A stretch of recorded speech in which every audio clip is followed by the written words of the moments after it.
और इस वक्त सीधे आपको सुनाते हैं मायावती क्या कुछ कह रही हैं। लखनऊ में आयोजित विशाल महारैली में भी इसकी खुली घोषणा की गई है, जिसकी पूरे देश भर में चर्चा होने के बाद अब ऐसी किसी भी चर्चा व बहस आदि की कोई संभावना नहीं बची है। लेकिन फिर भी कुछ लोग और कुछ मीडिया भी इनकी घिनौनी साजिश में पड़कर इस प्रकार की फर्जी उड़ान भरकर अपना समय और इमेज दोनों बर्बाद करते हैं, तो इसे फिर बीएसपी विरोधी हथकंडा ही माना जाएगा, जिस पर लोगों को ध्यान देने की बिल्कुल भी ज़रूरत नहीं है। ये जो उल्टी पुल्टी गलत जो खबरें देते रहते हैं अलायंस को लेकर, तो इस पर लोगों को ध्यान देने की बिल्कुल भी ज़रूरत नहीं है। वैसे भी बीएसपी के लोगों को ये अच्छी तरह से मालूम है कि कांग्रेस, सपा व भाजपा आदि इन पार्टियों की सोच संकीर्ण व परम पूज्य बाबा साहब डॉक्टर भीमराव अम्बेडकर विरोधी होने के कारण इनका अम्बेडकरवादी बीएसपी से गठबंधन करने की नीति केवल इनके वोटों का राजनीतिक व चुनावी स्वार्थ है तथा इनसे गठबंधन करने से बीएसपी को केवल नुकसान ही नुकसान होता, फायदा नहीं। और इसलिए बीएसपी के लोग अपने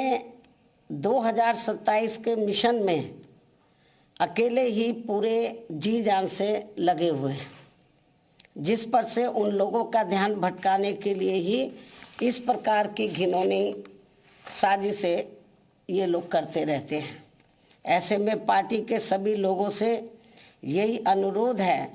कि वे ऐसी अनर्गल व मनगढ़ंत बातों पर कतई भी ध्यान ना दें और वे हाथी की मस्त चाल चलते रहें तथा सन 2007 की तरह अकेले ही ये चुनाव लड़कर फिर से बीएसपी की पूर्ण बहुमत की अपनी सरकार जरूर बनाए। इसी प्रकार बीएसपी की राष्ट्रीय अध्यक्ष होने के साथ साथ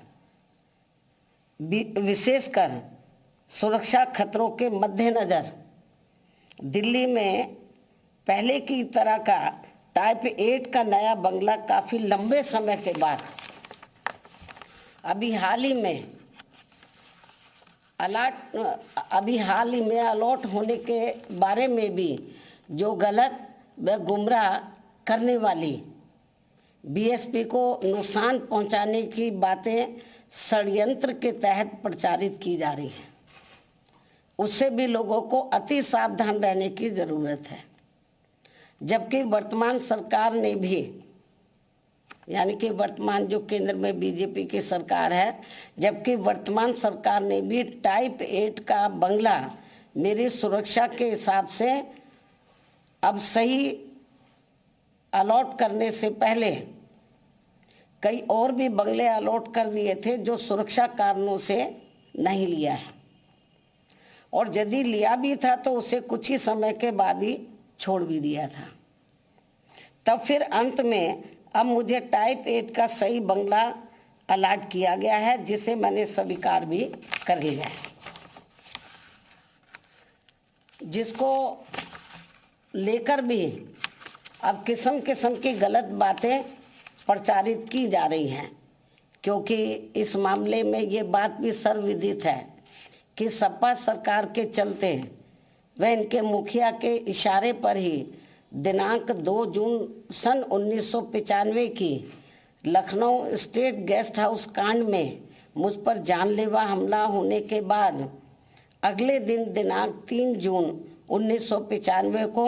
बीएसपी के नेतृत्व में यूपी में बनी पहली सरकार के समय से ही सुरक्षा कारणों से मुझे विशेष उच्च सुरक्षा तत्कालीन भारत सरकार द्वारा दी गई थी तथा वह सुरक्षा खतरा कम होने की बजाय अब और भी बढ़ जाने के साथ साथ बीएसपी की राष्ट्रीय अध्यक्ष व पूर्व मुख्यमंत्री होने के नाते फिर दिल्ली में टाइप 8 का बंगला पूर्व में दिए गए 3 त्यागराज मार्ग के टाइप 8 के बदले में मिला है जी। पहले भी मुझे टाइप 8 मिला हुआ था जो तत्कालीन भारत सरकार द्वारा दिया गया था। इस प्रकार पार्टी की राष्ट्रीय अध्यक्ष एवं पूर्व मुख्यमंत्री होने के नाते व खासकर सुरक्षा आदि कारणों से केंद्र में रही कांग्रेसी सरकार के समय से ही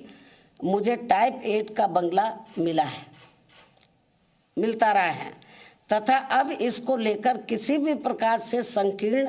व अति घिनौनी राजनीति करना उचित नहीं है। इतना ही नहीं बल्कि जैसे जैसे चुनाव नजदीक आएगा तो विरोधियों के साम दाम दंड भेद आदि के हथकंडे तथा बीएसपी को सत्ता से दूर रखने के षड्यंत्र और भी बढ़ते जाएंगे, जैसा कि हमेशा से होता रहा है। इसलिए केवल यूपी ही नहीं बल्कि पूरे देश भर में सभी अम्बेडकर वादियों को विरोधियों के दांत खट्टे कर देने वाली केवल एकमात्र अपनी पार्टी व उसके आयरन नेतृत्व पर पक्का व पुख्ता भरोसा करके परम पूज्य बाबा साहब डॉक्टर भीमराव अम्बेडकर के आत्मसम्मान व स्वाभिमान के मूवमेंट को मजबूती प्रदान करने हेतु मिशनरी भावना के साथ इन्हें पूरे तन मन धन से लगे रहना बहुत जरूरी है। ये मेरी अपील भी है। धन्यवाद। जय भीम व जय भारत।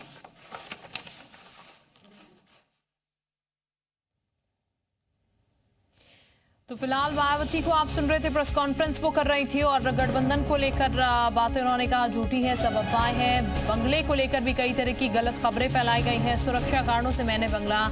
खाली किया, ये तमाम बातें उनकी तरफ से कही गई हैं और एक बार फिर गेस्ट हाउस कांड का जिक्र उनकी तरफ से किया गया और मेरी सुरक्षा के कारण टाइप 8 का बंगला आवंटित हुआ है, बीएसपी को नुकसान पहुंचाने की साजिश हो रही है,